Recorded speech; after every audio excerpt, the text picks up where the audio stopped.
Chip Zdarsky and Jorge Jimenez dive into the origins of Failsafe as the Batman of Arrh takes over Bruce and will stop at nothing, not even Robin's possible death at the hands of Failsafe, until the robot is destroyed.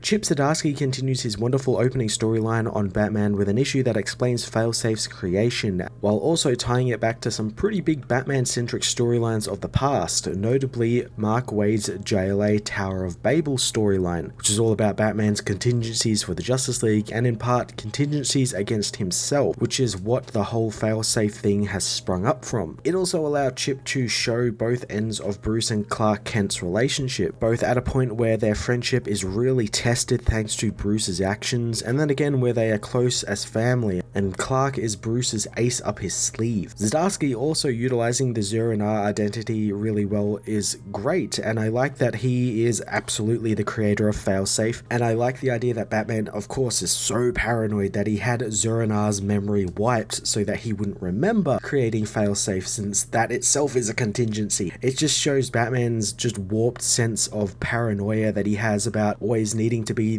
the one on top and people going against him and everything. And Zdarsky plays with that paranoia really well throughout this issue. It really runs the gamut through what Bruce thinks about the people around him as well, and how he sees them at one point as just tools and weapons to help him further his mission against crime, but then he also has the realization that he actually needs these people not just to help in situations, but also be used as a grounding rod to remind Batman that he is also Bruce Wayne and he is another person entirely. Jorge Jimenez again dazzles us with more brilliant and colourful artwork that captures the craziness and chaos of Arrh, his colourful outfit and weapons, which in this issue are literally just lightsabers and rockets, two things which make pretty colours and large explosions to fill the page with. Jimenez also teases us with a possible Arrh designed Robin costume very briefly, which I really hope we actually get to see Tim wear at some point in an upcoming issue, as well as more of his brilliant barrel-chested Superman design which we saw a lot of during the Tomasi run, so getting to see that again was really great. Batman issue 127 was another great and crazy time with the Batman of Arrh, tying this current storyline to some pretty classic Batman-centric tales of the past while exploring Bruce's need for the Bat family and friends. I'm going to give this issue a 10 out of 10. Batman issue 127 heads to the past where Superman comes to see Batman, knowing Bruce would know the League would vote him out after discovering he had contingencies for all of the members. Batman knows that if the vote didn't go his way, some of them would still have voted for him to leave, and he can't be working with people who don't want him there when lives are at risk. Superman reminds him that his files on ways to defeat the League all fell into the hands of Ra's al Ghul, and one of them could have died. Batman ignores him, asking why Clark is there since he has work to do, but Clark isn't there to talk to Batman, wanting to talk to Bruce Wayne, asking his friend to remove his mask or he'll do it for him. Bruce removes his mask, knowing that he made a mistake, but it wasn't keeping the files on the League, since if controlled, they would decimate the planet. He says that his mistake was that they weren't more secure. Clark asks what Bruce's contingency for Batman is, and Bruce reveals that it's Superman and the rest of the Justice League, which surprises Clark since how does the League take down a man who has planned for them, wanting his friend to tell him the truth, since in a world where he knows every move, who stops the Batman? In the present, Tim demands to know what is going on as he trips backwards, but the Batman of Arrh helps him up, telling his old chum they have a lot of work to do. Tim asks why he's wearing that colourful costume and sounds different as Arrh introduces himself, saying Tim's Batman called on him to save everyone. Arrh activates the opening to his own secret Batcave, telling Tim that he is better than Bruce and he was created within their mind as a backup version of Batman stripped free of Bruce Wayne, and he is the protection against the psychological attacks they need. Arrh knows that Bruce thought that he made Failsafe because he could never create the thing to stop Batman if he ever went too far. Tim asks how they stopped the killer robot, but Arrh unfortunately erased that memory from his own mind, knowing Batman would call on him for it. Tim begins to remember reading about Arrh in the Black Case files as Failsafe arrives back at the cave, scanning for Batman. Zur-En-Arrh straps a rocket to his arm, firing up the cave opening and hitting Failsafe as he tosses Robin a laser sword, telling the boy not to hesitate since the mission only ends when they are dead. Failsafe continues to say Batman needs to be stopped as the heroes attack. Failsafe kicks Robin off of him, telling the boy that Batman killed someone and thanks to that, Batman is now over. Robin explains that the Penguin wasn't killed by Batman and Cobblepot framed him. Tim throws some grenades above Failsafe, who doesn't think that the boy's tricks are adequate as the grenades explode the roofing, bringing some rock rubble down onto the robot.